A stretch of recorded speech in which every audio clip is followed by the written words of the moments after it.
At least we're not Toronto. Rhett and I were just talking about those borderline Floridian choices that were made this weekend. Yeah, well, I guess the total cases versus the amount recovered had them feeling really encouraged, and they maybe didn't pay a lot of attention to the fucking daily new cases and decided that information wasn't important. Yeah. At very least, they shouldn't have been licking each other's flip-flops. That's just beyond what needs to happen. Yeah. I know. Wait, was that real? Oh, I don't know. Oh, okay. I'm sure somebody did it on a dare. Yeah, it probably is. Red assumed that nobody is ever licking anybody else's flip-flops, even on a dare, all right? Good point. People, hopefully, are never doing that. Porta potty door handles. Those are always I was going to nice. say, yeah, the dude that licked the toilet seat. Not even the toilet seat. He licked, like, the bowl. He lifted the seat up. Yeah, man. I know. Like, horrific. No! Leave that shit alone. Literally, leave that shit alone. Yeah. Now, I don't know if it's true or not because the dude posted the video of himself doing that, but like days later, it was like this kid now has the coronavirus. So I'm not sure if it was supposed to be like some fucking ha-ha prank type thing or if he actually got it, but you know, hopefully. Sounds like a ploy for followers.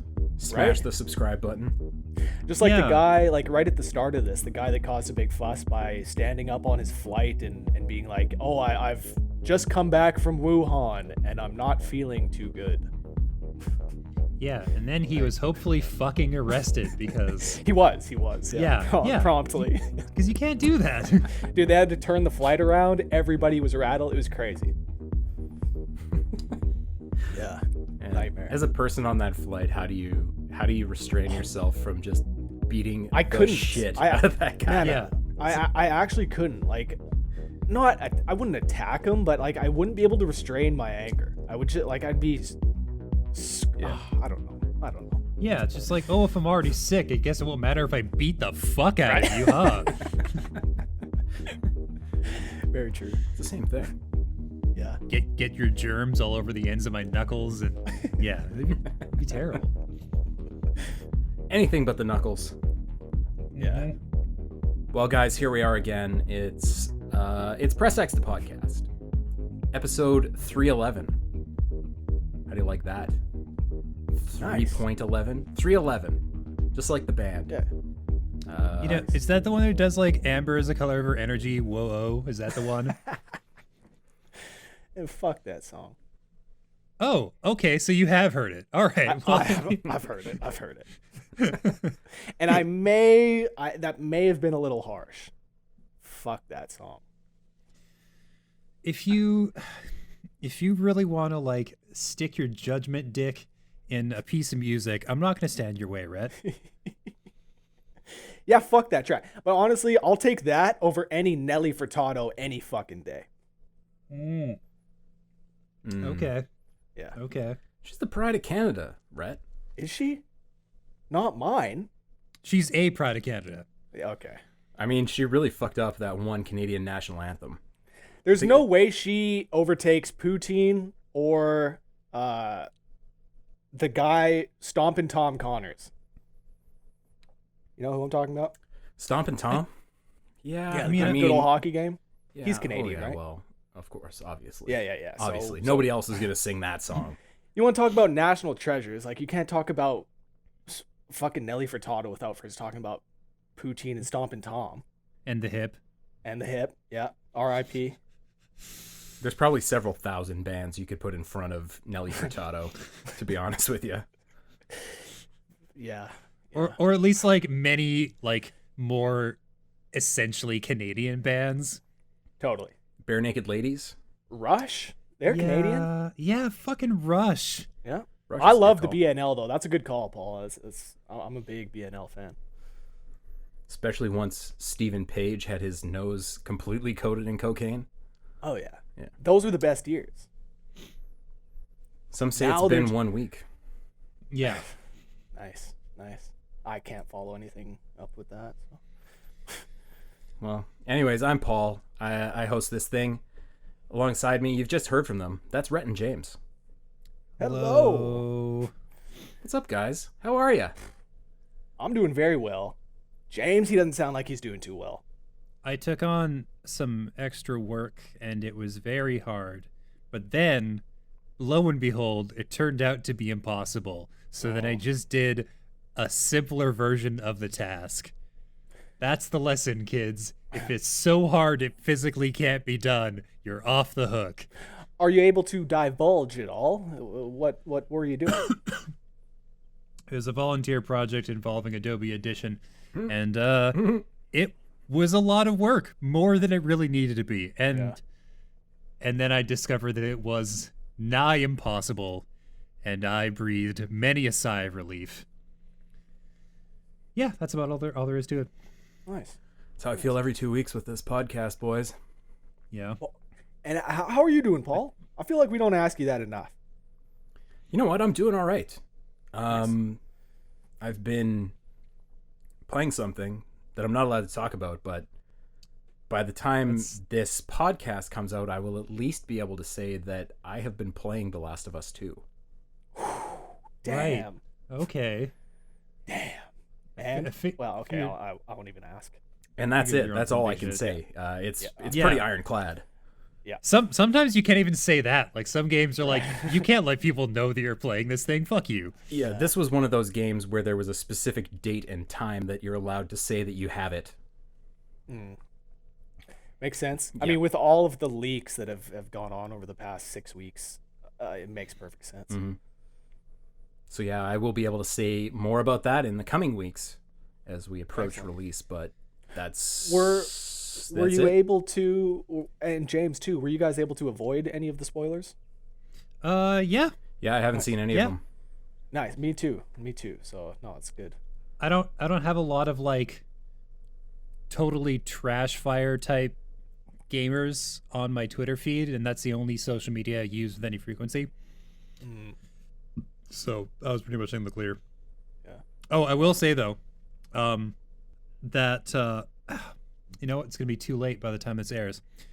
What you need to do is go back in time to like the day this podcast comes out, and not turn off the live chat for the PlayStation State of Play event happening this Wednesday, because they're going to be talking about like basically just The Last of Us 2, and the whole chat is just going to be like fucking infected with spoilers. Oh my god, it's going to so be what awful. you do, you turn on the video, you go over, you turn off live chat, and then you just never scroll down to the other comments even for a second, because like, sure, people talking about genocide is bad, but what if those people are also divulging the details of a video game you like? Huh? How about that? They most likely will be too. That's the worst of all worlds, to be honest with you. Genocide and spoilers? Yeah. Yeah, 100%. I went full out on this game though, avoiding absolutely everything from the beginning. Like after that reveal trailer. Yes. You know, the first time they ever showed it, I watched nothing because I wanted to be completely fresh on it. Yeah. Yeah, I followed the same. I watched that first trailer and I have avoided everything since. Yeah. And I'm super excited about it. Next month, right? June? Yep, I believe June it's 19th, 2020. 19th. Fuck Yep. yes. Almost there, boys. I know what's up. Did either of you play the first one, or what are your feelings on the yeah. series, the franchise? Incredible. The first one was absolute triumph by Naughty Dog. Maybe still their best game. I mean, story-wise, it blows Uncharted out of the water. Of course, Oh, you can't. not right? even Like, close. You can't, not even close. Gameplay. It depends on if you like more of an arcadey experience versus you know, somewhat based in realism experience. Yeah, like two very different games. It's tough to compare the two, but I do think that The Last of Us is the like flagship franchise of Naughty Dog at this point, and the second one is going to be, you know, their masterpiece. Just super excited for it. What about you, James? I I don't really jive with Naughty Dog games as a rule, but I own more or less all of them that came out on PS3 and PS4. So I'm thinking, since I have all this core time, I might actually sit down and play The Last of Us the first, just so I can, get an idea of like, am I gonna give a shit about the second one when it comes out, or have my suspicions? Will they just be confirmed? Because like I learned a similarly harsh lesson about Hideo Kojima games, where I was like, I want to love these games. I want them to be a part of my life. And then after a lot of trial and error, I was like, no, actually, I very much don't. Yeah, that's fair. That's fair. I would say if you've played Uncharted and that's what has tainted you to the Naughty Dog experience, give The Last of Us a try. It's a very different vibe, very different feel. It's nothing like Uncharted. Yeah, no, I gathered that much. I actually finished Uncharted 1. I just sat down one day and was like, just played it front to back. Now, here's the funny thing about those games, though, is that Uncharted 2 is completely unlike Uncharted 1. It blows that first game entirely out of the water.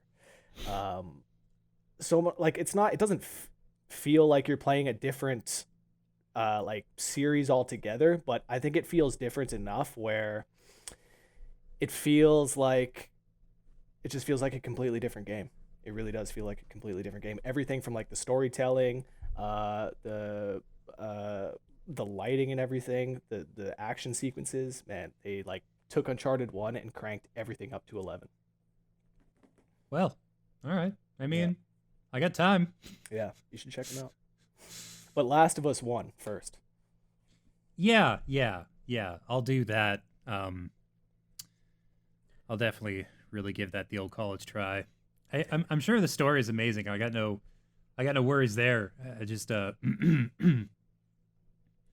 don't really, I don't know. I feel like the action sequences in between the really amazing story are probably what are gonna trip me up and make me less invested. But fair.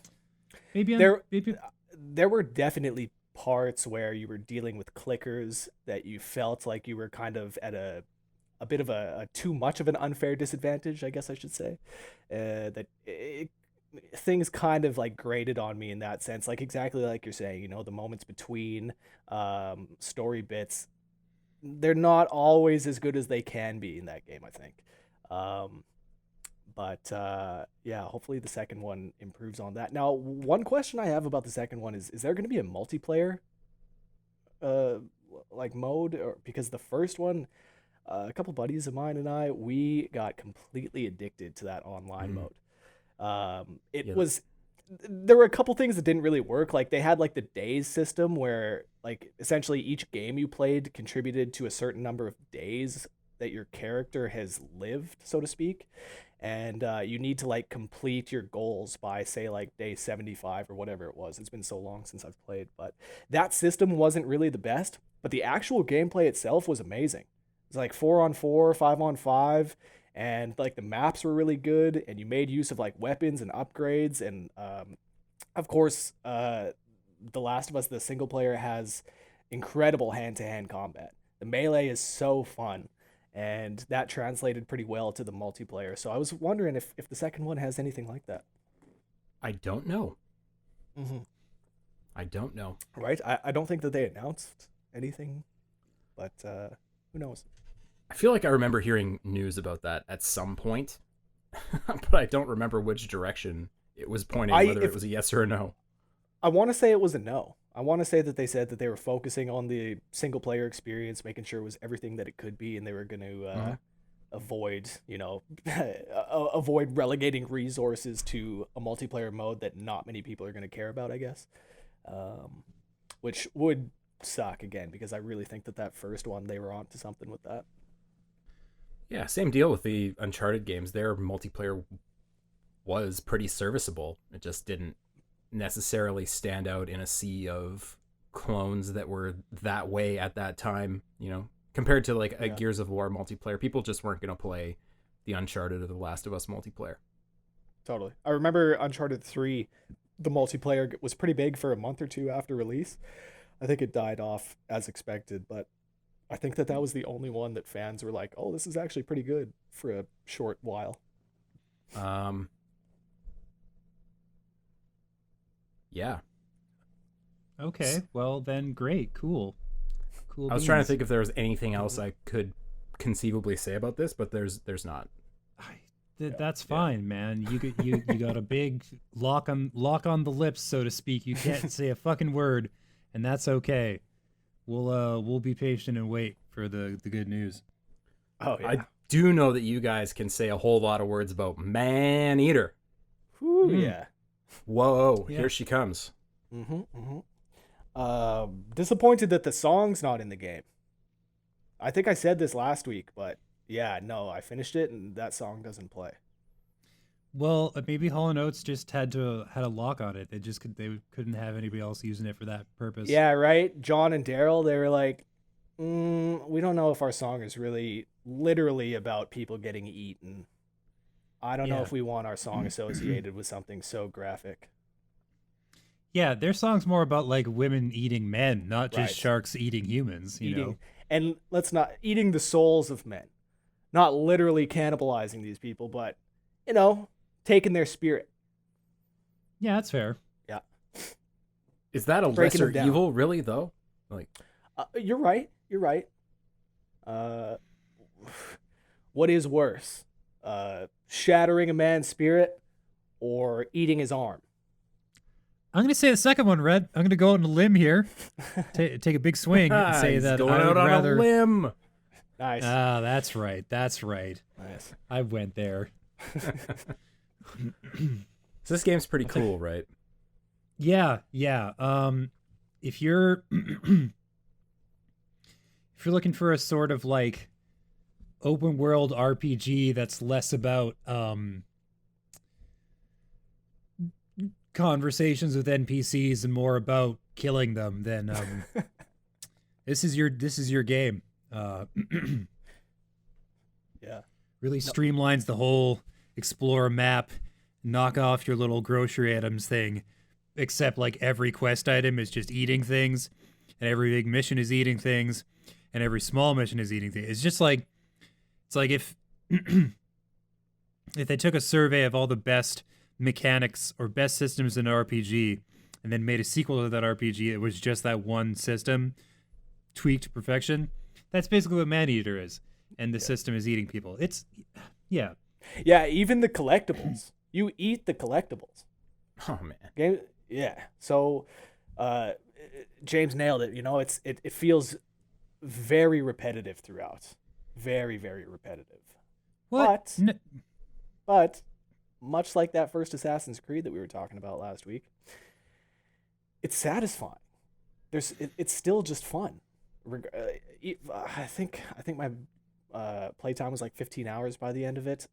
There wasn't one time where I was like, I don't want to go and eat those people. The act of stalking the prey, hopping out of the water, grabbing somebody, tearing them up, it was satisfying all throughout. That's fair. Yeah. Like, one question I do have is, does your shark get physically bigger? Yes. Oh, yeah, for sure. Good, Yeah. good. Like you started out as a little babu, and then you by the time you get to elder, you're genuinely unsettling. You're a huge beast. Yeah. Like, watching some of James's gameplay footage, just flopping along a beach, destroying the beachgoers along the way. Immediately, it was a no thought purchase for me. It's going to be an amazing palate cleanser. I just know it. Yeah. That's a great way to describe it. It is a perfect palate cleanser. After a little Doom Eternal, after a little Final Fantasy, hop in there and eat a couple people for 5-10 minutes. It's great for that. Yeah. And I've said it a few times, but I can't stress it enough. I actually really enjoyed the story.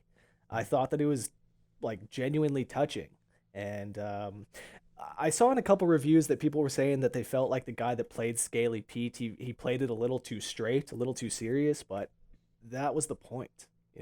There's humor in every section of this game. The game is 95% humor. It needs to be a little bit of seriousness sprinkled in there. At least I feel they did a good job of it. It's a nice juxtaposition where you have these like TLC human interest pieces about this Cajun shark hunter and his dumbass kid, and then you saddle that right up against the cartoonish shark murder, and they just, it's like peanut butter and jelly. Yeah, exactly. So it was Tripwire that made this game. What had they made before? Does anybody know? I thought in my research for the review, I saw that they had done some mobile game, I want to say. Well, for a first crack then at something big like this, they did a remarkable job. Yeah, they've got some they've got some games in their backlog. Yeah, no, Killing Floor. Killing Floor is pretty popular, isn't it? Okay. Yeah, Killing Floor 2. Oh, yeah. Rising Storm, Red Orchestra. Yeah, mostly just a lot of like shoot-a-man type games. But then, they did this, which was definitely a departure from their usual fare. Sharper, more biting. Yeah, sharper and more biting. That's fair. All right, we'll go with that. James, I know you played some other games, and mixed bag, but at least one of them looked pretty cool. Okay, well, we'll start with the entry, which would be Castle Storm 2. It's kind of a genre mashup.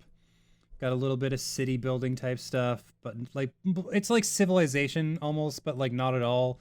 And it's kind of like a real-time strategy game, but not even a little bit. And it's kind of like an RPG, but not actually.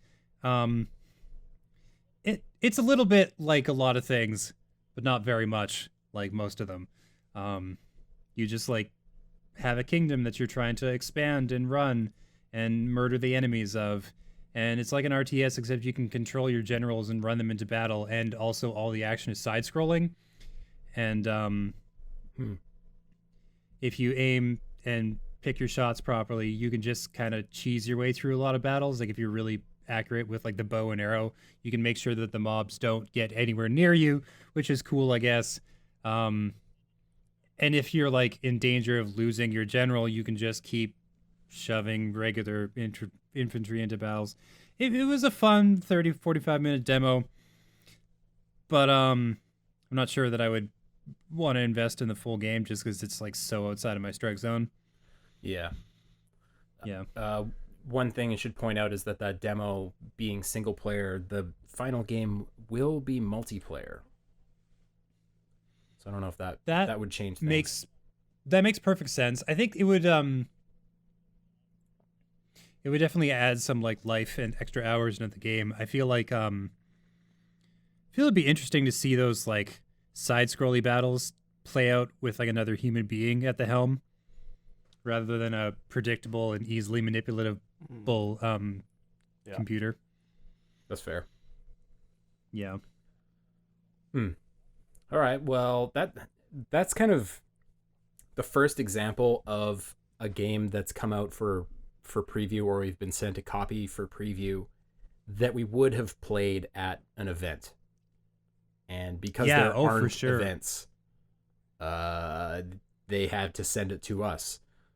So it's going to be interesting to see as the summer months kind of press on how many times that ends up happening. So we could have a mass quantity of little tiny previews over the course of the next several months. Well, there's a fuckload of events happening in June, a whole bunch of small ones scattered throughout the month. Yeah. So probably we'll get a lot of demos out of that. What I find really interesting is that without any physical events happening this year, and it being a hardware year, new hardware is likely going to come out, and very, very few people are going to have touched any of the software. That's going to be a little bit interesting. Yeah, for a lot of people, it'll be like, I have not even really looked upon this thing, and now here it is.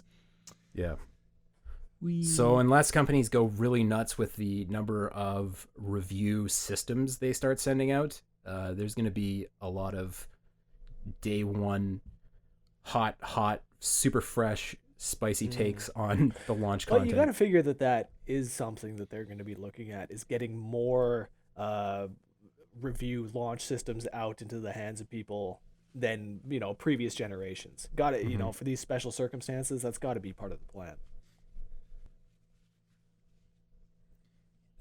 It would be if it wasn't for the fact that the same special circumstances are going to limit how much they can even manufacture. Fair enough. So I feel like review copies are not going to go up in any significant fashion. Right. Yeah. Makes sense. We'll have to wait and see. But, yeah, James, you also played Minecraft Dungeons, right? I sure did. What is that game all about? It's a Diablo clone, but simpler and more accessible. And with kind of a focus on chaotic multiplayer action. Like there's a lot of like friendly fire stuff that can happen if you're, so inclined, of course. And a lot of the dungeons require stuff like keys that you have to retrieve, but they can be knocked out of your hands by enemies. Oh. So like a really chaotic 4-player map situation can be like you guys taking turns rushing after the key while it gets blasted all around the arena, and whole squads of like skeletons and creepers and shit like that are just wrecking your day. There's no magic system strictly speaking, but there is like abilities that are tied to equipment and to relics, and there's a little bit of light upgrading you can do during your first run through, but then once you beat it and get to the next difficulty setting, it gets so much harder. Holy shit, does it ever get harder. I think like because you can play it solo without too much trouble on like normal or whatever, but once you switch to adventurer mode for your second run, you should probably have 2 or 3 friends by your side if you want to make literally any progress. Is there any difficulty scaling based on how many players you have? I don't know. I didn't really test that. I'm kind of a hermit crab, and so only played solo. I feel you. I've done a multiplayer demo at E3 like last year, but that was about it. But ostensibly, it should be relatively easy to find a crew because this game's on Game Pass, right? Yeah, and also it's fucking Minecraft, so I think there will be a person or two probably playing it. No doubt. The trouble I had was that dungeons are organized by like that recommended power level, which isn't the same as your actual level. So like depending on what kind of equipment you have on, that influences your quote unquote power level. And once you beat the game on normal, you kind of plateau with the stuff you can get normally. So you have to like go do these higher difficulty runs, but you start out like 9 levels below what they recommend for the easiest dungeon. So you genuinely have to have friends with you, or just like infinite fucking patience. Right. Either way, really. But again, as a former recovering Diablo addict, I can definitely understand the mindset required to be just like, oh yeah, no, I'll just dump like 20-30 hours into like slowly getting the gear so I can do this tougher stuff. So does that that level grind or that structure where you're that many levels below the recommended, does that drive you towards microtransactions, or is that not a thing here? I don't think so. I didn't catch a whiff of that in the regular menus. I didn't hear anything about it. I don't think they would really help. Like there's no mention of like any sort of secondary currency, and there's not really stores. That's the important thing. When you do shopping, you're just like, it's like a gambling mechanic where you punch in some like basic currency, the emeralds, and it just like hands you out some random shit, and sometimes it's good, but most of the time it's crap.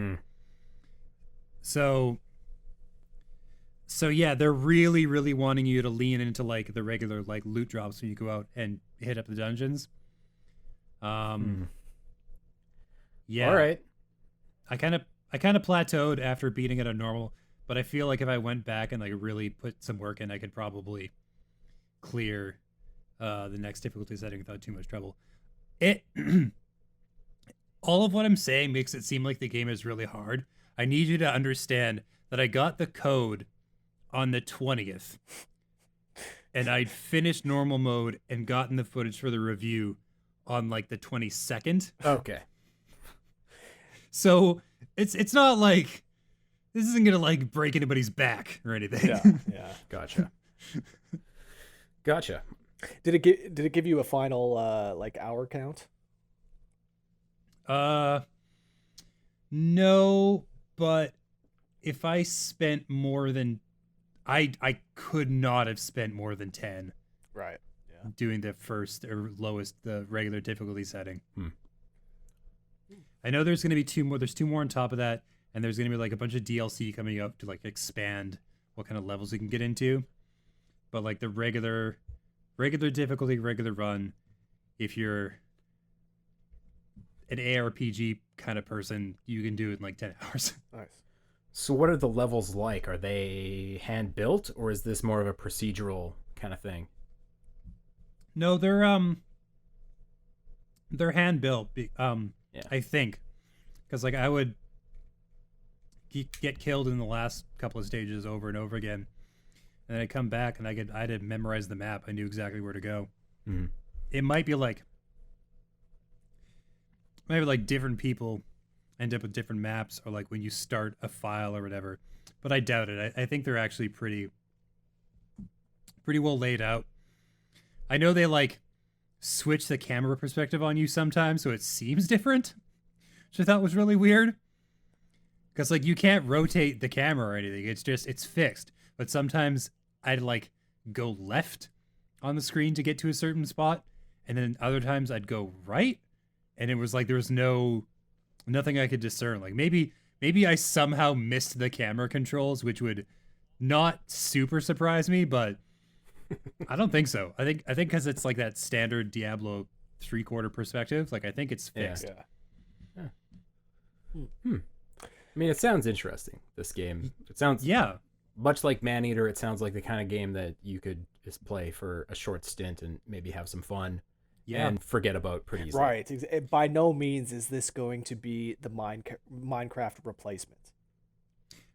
I think it'll attract a lot of the fans, and I think there'll be people who it'd be a great thing to like play with your kids, for example. It's like, let's do an RPG together, and then you hand them this, and it's really easy to pick up and figure out. The controls are fairly simple. Yeah. But it's like still challenging and compelling. You know what I mean? Like it really appeals to that like infinite patience that children have. Right. Nice. Gotcha. Well, it sounds like this is more of a success than honestly I would have initially given it credit for. Yeah.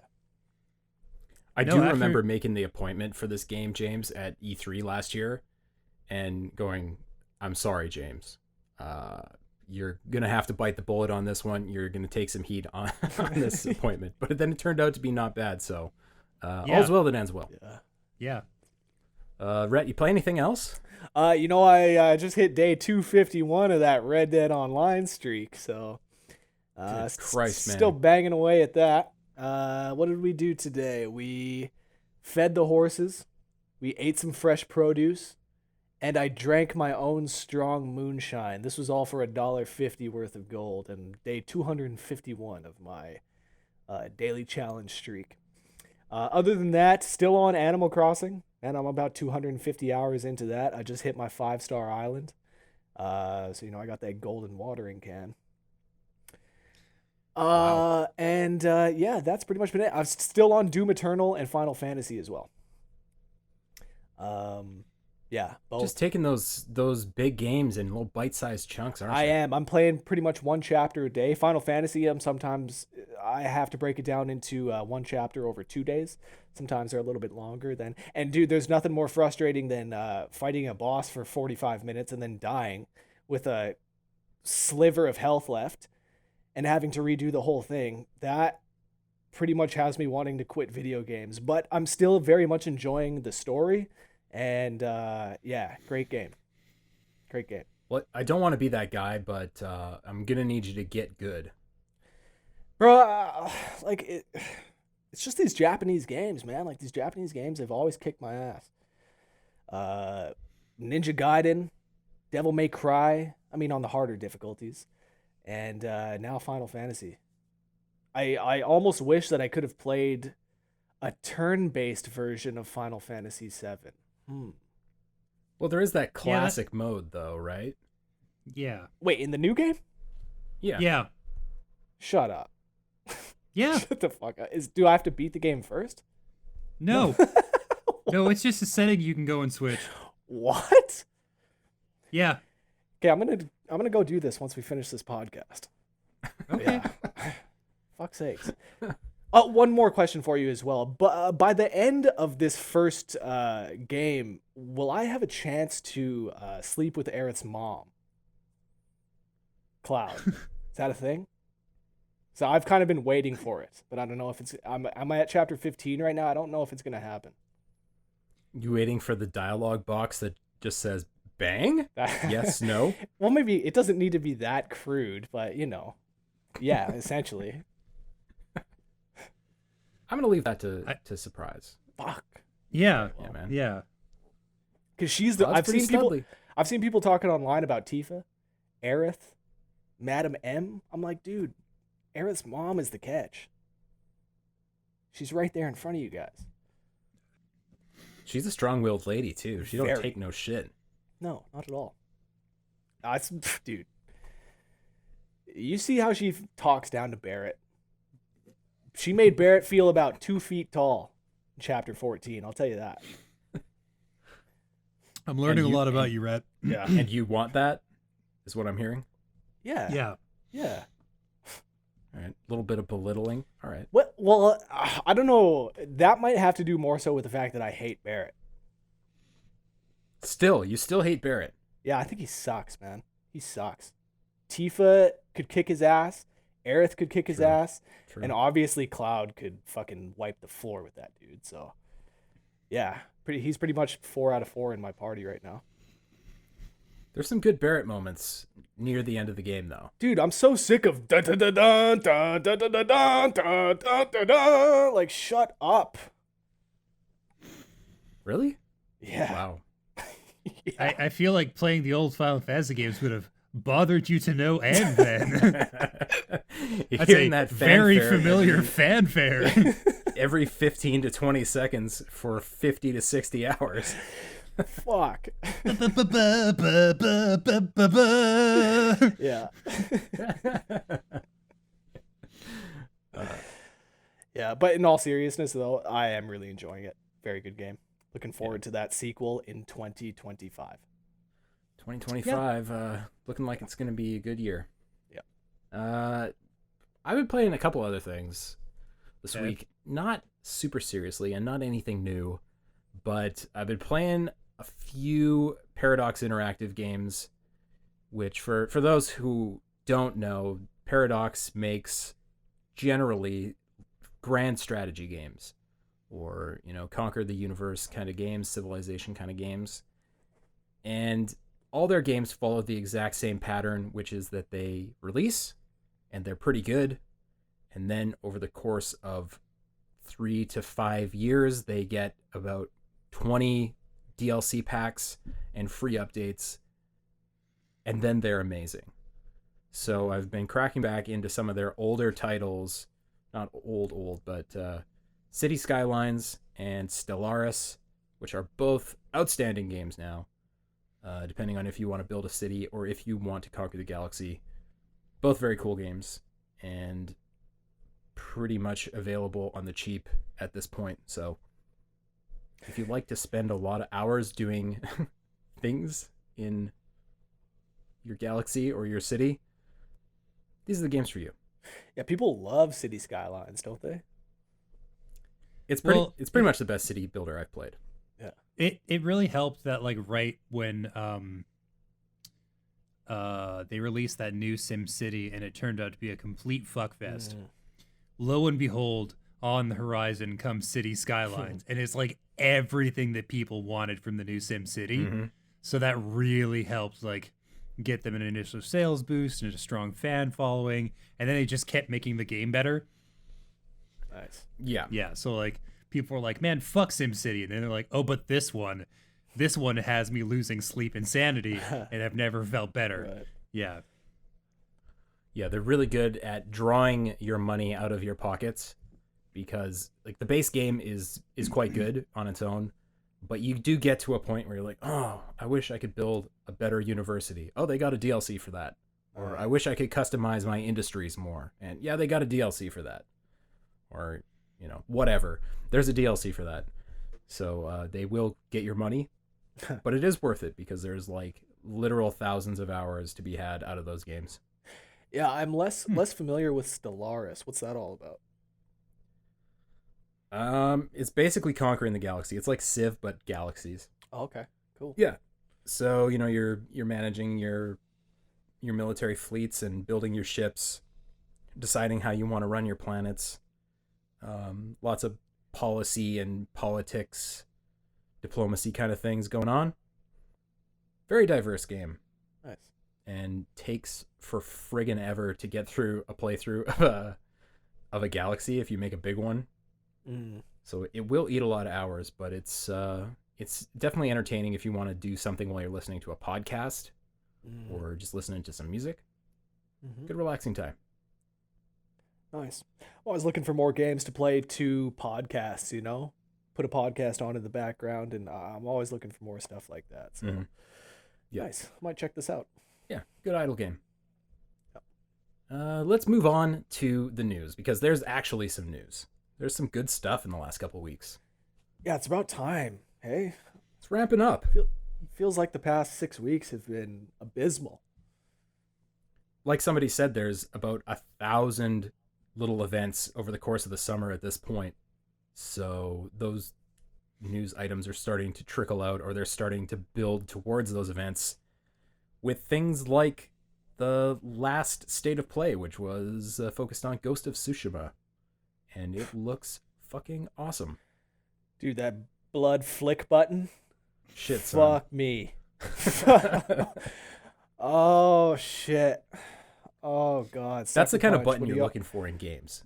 Specific Dude, button like what? to flick the blood off of your katana. The problem with something like this is that any future samurai ninja game that doesn't have a blood flick button is just going to feel hollow and empty and lacking, you know? I really feel like they're setting a bar here. And maybe I should reserve my opinions until I actually play it, but man, it sure seems like these guys are setting a new bar.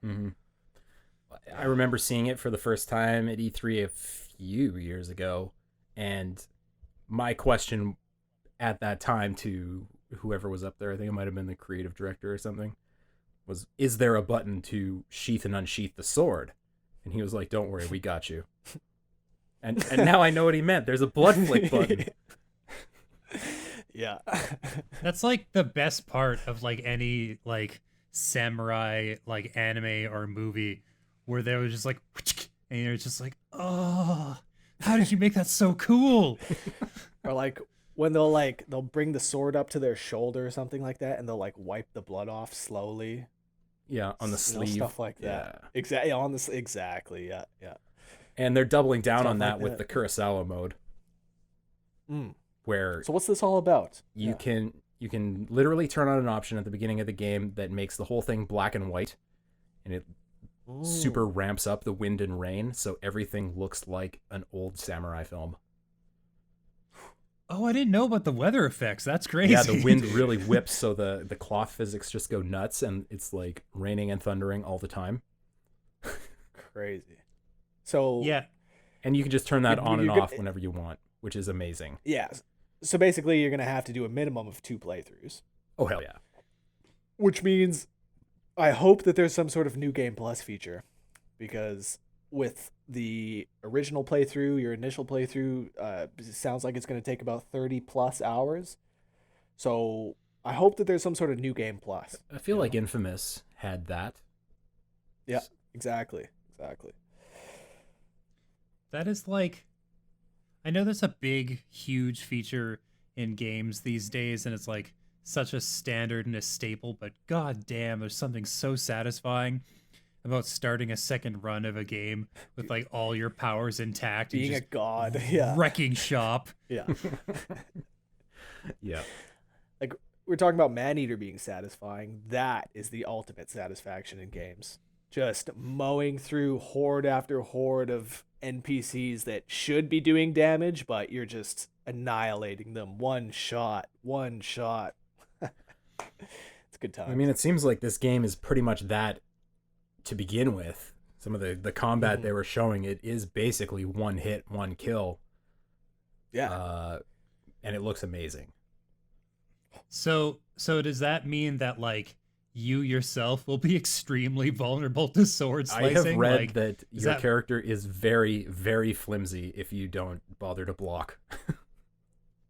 Well, I mean, that would only make sense. Like, you can't just be out there with like, well, one sword slice does the enemy. Meanwhile, I'm an armored tank. Like, no, you're gonna be weak to sword. Yeah. Absolutely. Yeah, and apparently there's quite a bit of this game as well. Word is that it's like 30 hours long. Yeah. Exactly. That's why I'm hoping for that new game plus, man. Because I'm definitely going to be going through it at least twice. On the subject of people who are weak to sword, did either of you guys ever play that Bushido Blade game for the PS1? Yup. I did not. It's an amazing fighting game with like the cheesy blocky PS1 graphics, where like two people with bladed weapons face off, and the first person to land a good clean hit wins the match. Yeah, you just kill your opponent with your first strike, basically. First clean one wins. Yeah. You can get like glancing blows that are like might take 2 or 3 of them, but a good solid strike, like, oh, one and done, son. You know what reminds me a lot of Bushido Blade, but not at all tonally, is Dive Kick. If you guys ever played that. Oh yes, fuck yes. That's a cool game. The fuck is Dive Kick? Dive Kick has 2 buttons. Dive one for and diving kick. and one for kicking, yeah. No joke. 2 buttons. And you just like maneuver around the arena or whatever. It's like a 2D fighting game. And then you're like it's like a one strike wins it kind of thing, or you just have to like time your attack properly. It's so good. Like, you can't even move. It is literally you jump and you kick. And that's it. You dive and you kick, yeah. Didn't they make a custom controller for that was like fucking enormous? Huge buttons. Yes. If they didn't, they should. Yeah. I think they must have had that at least at like trade shows or something. It's like, hey, come play Dive Kick. Play on our gigantic fucking controller. Yeah, look up Dive Kick if you haven't seen it, because it's special, and especially in a party scenario, which we definitely cannot do right now because we have to stay apart. It's really something. People get really riled up with this game. Good party time. Yeah. Makes sense. In other news, Unreal Engine 5. Whew, man. I was crying. Whew. Tears of fucking joy? Crying. Joy. Pure bliss. Holy shit. If this is the future, sign me up.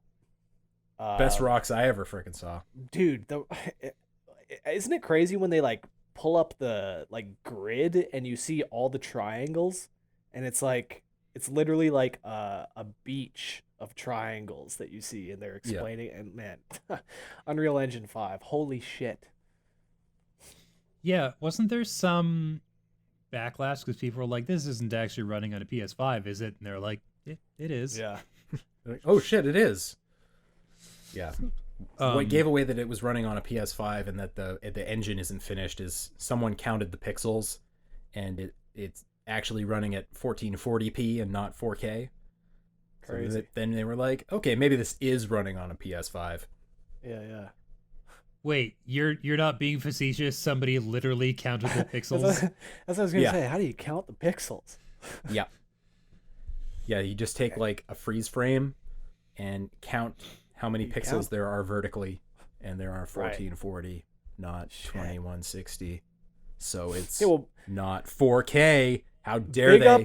big ups to the cat that paused the video and counted out the pixels. Jesus Christ, man, that's a big task, no doubt. But hey, man, somebody needed to do it, I guess. And No, somebody didn't. well, I mean, to confirm that it's running on the PS5, somebody needed to do that. And hats off to you, man. Thank you. Imagine you're at like 1297, and then your mom starts yelling at you that the meatloaf's ready. Yeah. Fuck! Mom! Damn it! I gotta start all over again. 1, 2, 3. Fuck. Yeah, I don't know who did the counting. It was probably an app or something that did it. Yeah, for sure it was. Yeah. Okay, so there's two pieces of news that are kind of related. One is that Metroid Prime Trilogy for the Nintendo Switch has been sitting pretty on a Swedish retailer's website for almost 2 years.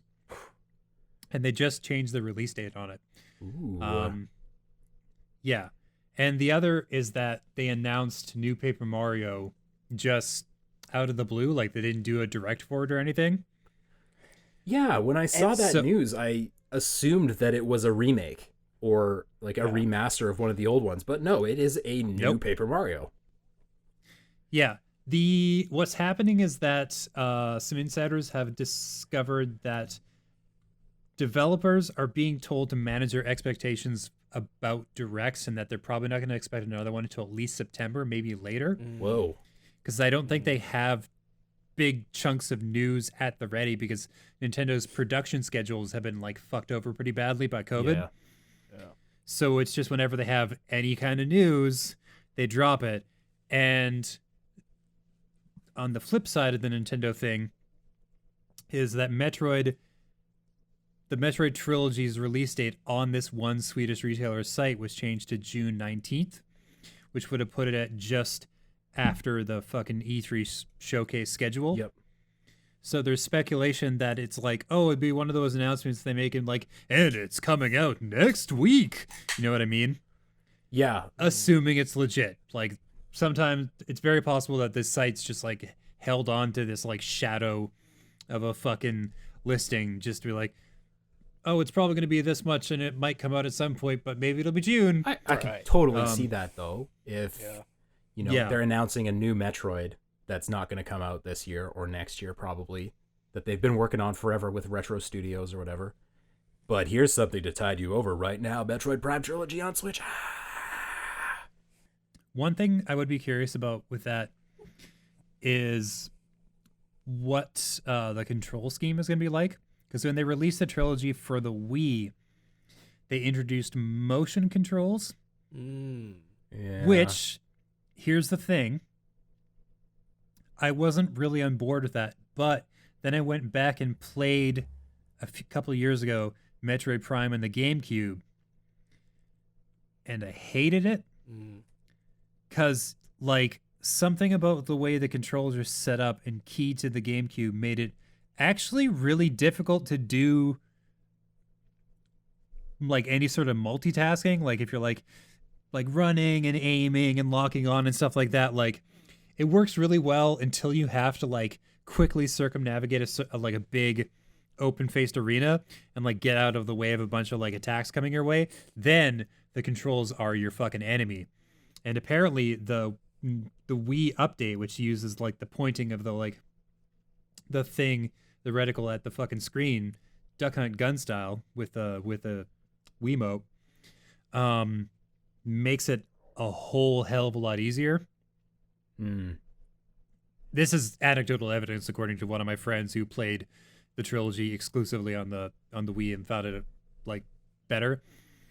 But it would be an opportunity for them to do the controls in a way that isn't so fucking cumbersome. You gotta imagine they would be able to standardize the control scheme to what first-person shooters have. Right? How difficult can it be? The Switch, the Joy-Cons got all the buttons you need. I would hope that they just make sure to make use of the haptic feedback that those Joy-Cons have, because I'm continually impressed by games that Nintendo makes that utilizes that fucking rumble in the Joy-Cons, man. Uh, it's so much better. It's light years ahead of the rumble that they have in the PS4 and the Xbox One controllers. Mm-hmm. And if anything's coming out on the Switch, especially a Metroid Prime trilogy, I would hope that they just make use of that some way. Yeah. I mean, it sounds like PlayStation is going to catch up with that, with the Oh, PS5 no doubt. controller. Dude, that PS5 controller is going to be insane. I would love to see that kind of stuff more standardized across the industry Yeah. and more used, because it's Yeah. it's so cool. When it works, it really works very well. There's things like in, let's say Mario Party, for example. I know that there's a mini game where like you need to judge how many balls are inside of your Joy-Con, so you need to kind of like rattle it, and you'll feel exactly how. And it's like, it's crazy. Just like the level of immersion, you actually feel like there are these, 2, 3, 4 little like metal balls rolling around inside the Joy-Con. I've never like experienced that in gaming with anything else besides the Joy-Cons. And yeah, it's going to be a big part of the next generation. And again, I hope Metroid makes use of that. So New Paper Mario, are we excited for this? Because I am. the sticker one wasn't that good. I have a lot of faith in Nintendo based on their track record with the Switch. Every game that they've put out has been solid, at least a 9. And I think... Sorry, go on. But the Paper Mario games are really uppy downy. Like the first one was great fun. Thousand Year Door is fucking excellent. Color Splash I heard was pretty good. Sticker Star was fucking awful.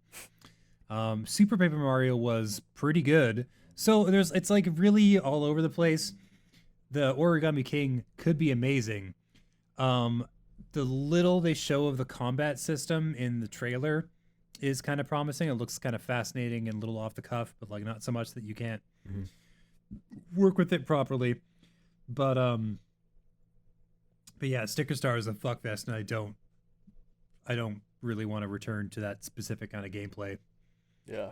Please God, no. Yeah. Wasn't into that. Some gameplay I think we can all agree that we would like to return to, though. Tony Hawk's Pro Skater. Fucking right. Man, I remember it was a couple months ago. I mentioned on the podcast that there had been rumors that these remakes were coming, and now they've been confirmed. And it's really impressive to see that they have it seems like they've put their effort into making sure that the physics, it's not like they've just slapped a coat of paint on the old Tony Hawk 1 and 2 and brought them into the new generation. It seems like they've actually spent a lot of time making sure that the physics feel the exact same as they did in the first games. And that's so important because this series, has there been a series that has like fallen from grace more than the Tony Hawk games? It's crazy to think that like in the early 2000s, these were like some of the biggest games, some of the biggest video games, period.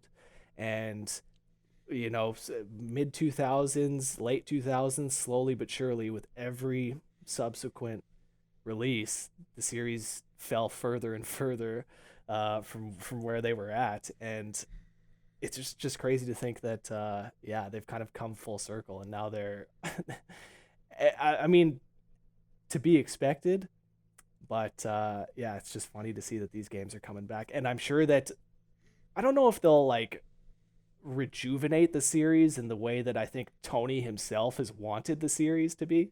Yeah, but no chance. Right? But I think that a lot of people that enjoyed these games in the past are going to pick them up, and I think they're going to enjoy them. I think they're actually going to be the first good Tony Hawk Pro Skater games in years, maybe 10 years, It's going to sell like Speaking of crazy because old Tony Hawk. One Tony Hawk, but also Activision has been doing an amazing job with their remasters. Think about Crash and Spyro and Crash Team Racing. Exactly. All those exactly. games It's the same sold team. bazillions of copies. Yeah. Vicarious Visions. It's the same guys who did those other amazing remakes are also doing the Tony Hawk one. Ah, Right? Interesting. Yeah. They just look like everything that you would want out of a remake. The levels look amazing. All of your classic characters are back. Like, it's going to be so fun to skate as like Rodney Mullen again and Costa. Speaking of which, yeah. Speaking of which, this is important. This is very important. Apparently, they're gonna age up the character models. Amazing. Dude, Yeah. that is amazing. That is I was gonna fucking amazing. say, speaking of old Tony Hawk, it's gonna be old Tony Hawk. Dude, have you seen any of the other guys, though? I was just watching a video. I mentioned Rodney Mullen. I was just watching an interview between Mullen and Tony Hawk, and, like, I hate to say it, but Rodney Mullen looks like he's, like, just got out of, like, an old folks' home or something like that. Like, he looks crazy. His hair is wild. He looks like he's escaped an old folks' home, and he's stage 2 dementia, and, like, man, it's wild. It's actually wild. So that's actually funny that they're going to be aging the models. And that's so don't you funny. want to skate as that crazy guy who's just Absolutely. escaped from the Oh old yeah, folks' no, home? don't get me wrong. Yes. Yes, Absolutely. for sure. Absolutely. I don't want 2000s Rodney Mullen. Yes, I want 2020 Rodney. 2020 or nothing. It's just going to be so crazy going back to all these levels that you've mastered for years. You know, the Tony Hawk games, people have been playing those for years. And like 1 and 2, and it's just going to be crazy to go back to these levels and rediscover them. I wonder if they'll do like any new secrets or any new areas with the levels to I'm sure they would. Mm-hmm. Yeah, maybe something. But yeah, again, it's just going to be crazy going back to all these levels and rediscovering them with these old characters now. I feel old and these characters feel old. Man, I feel like it's just going to be like a surreal experience almost. Oh yeah, man. I mean, they're rebuilding the whole, like, the graphical assets, and apparently they got all but 5 of the original songs. Nice. That was such a big part of these games too, man. The soundtracks are classic. Even the songs that, like, they may have been from a genre that you don't normally listen to, you were still getting behind those tracks. You know, you were still jamming to those tracks. So definitely looking forward to these. September, did they say? Yeah, I think so. This year. So, yeah. Well, speaking of September, Cyberpunk comes out in September, and news came out this week that CD Projekt Red is now worth more than Ubisoft. Yeah, no surprise. Holy shit. Ubisoft, I know you pump out fucking 20 games a year, but that doesn't make a difference. CD Projekt CDPR Red hasn't had a game since The Witcher 3. Since The Witcher 3, and there's no company that I like believe that they want to make games for gamers more than CDPR. Yeah. You know, like, they're not here. They've tweeted about this, but, like, they're not here to release a game that's 75% done, 80% done, and then release a bunch of DLC and get a bunch of extra money. No, they're here to make games for gamers. And you got to appreciate that, man. I like that they've overtaken Ubisoft. Yeah, it makes you wonder what Ubi is up to, or have they considered maybe making a change, or, you know, doing business a different way. Because the model that CDPR is going after is obviously super successful, just pumping all their resources into one thing. I think that the formula that Ubisoft sticks to a lot, the one that we make fun of on this show a lot, you know, the same kind of game, almost infinite list of collectibles,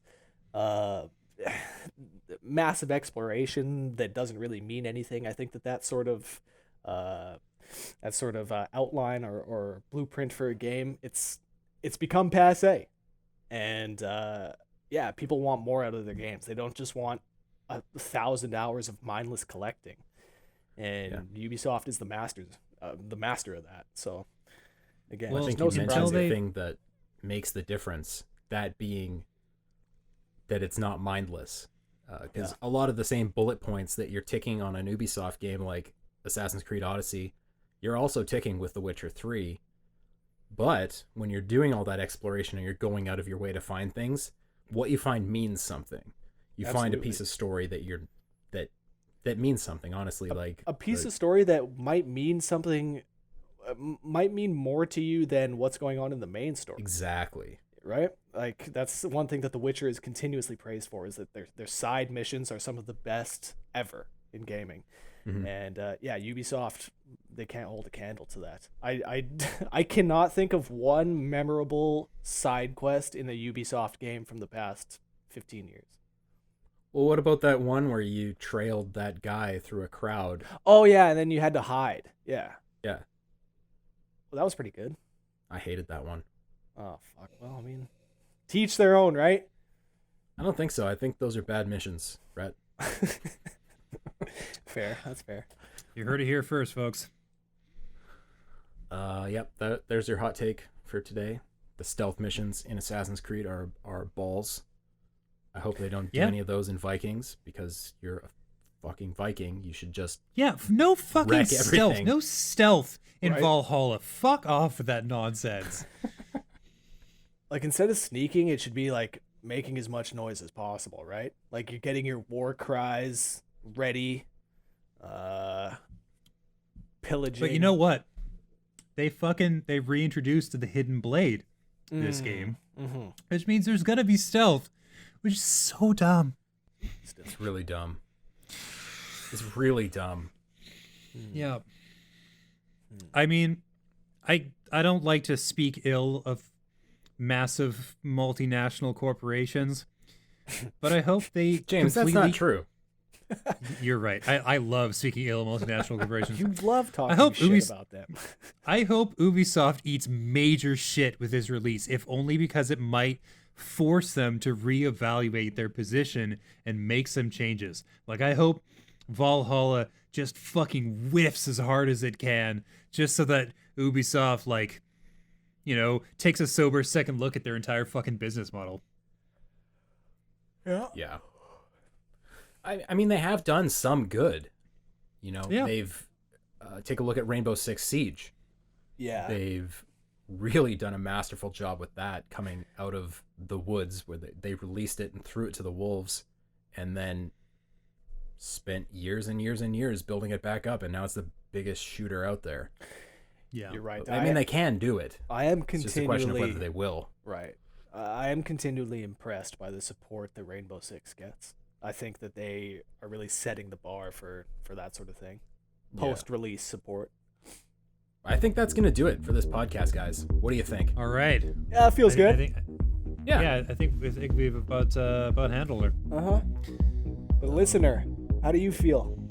Email us. Let us know. Oh, fuck yeah. Email us. pressxpodcast@gmail.com. It's right there. Get those emails in while you still can. Type it in and let us know. You want me off the show? Well, let us know. I mean, we won't do that. You could say get rid of Rhett, and we'll just keep him out of spite. Fine. Mostly, Yeah, but nice. I mean, we'll get rid of Rhett and we'll probably just introduce, like, Brett to the show. Yeah. He acts and sounds exactly the same. Fuck. Different guy, though. Brett. Fuck that dude. He can't hold a candle to what I'm doing. It's true. We'll have to train him pretty aggressively in order to return to that same quality ceiling we've already achieved. Yeah, definitely. Well, thanks for listening, everybody. We've been Paul, Rhett, and James from COG Connected. This is COG Connected's podcast. It's called Press X to Podcast. You would know that if you'd been listening from the beginning, so, go back and listen to the beginning if this is a surprise to you. Yeah, there's some good stuff. Good stuff. Yeah, there really is. Yeah. Look forward to the next couple of weeks where we can talk about some stuff that we can't talk about right now. And in the meantime, keep playing those games. Go pick up something cool by the little guys, Pick up Maneater. Check out Minecraft Dungeons on Game Pass. Nice. Let us know what you think. Otherwise, stay safe. Take care of yourselves. Take care of each other. And we'll see you next time, right back here on your favorite podcast listening platform, whichever one it happens to be. We don't care. Listen to it and give us a good review. We love you. Yeah. See you, everybody. Bye.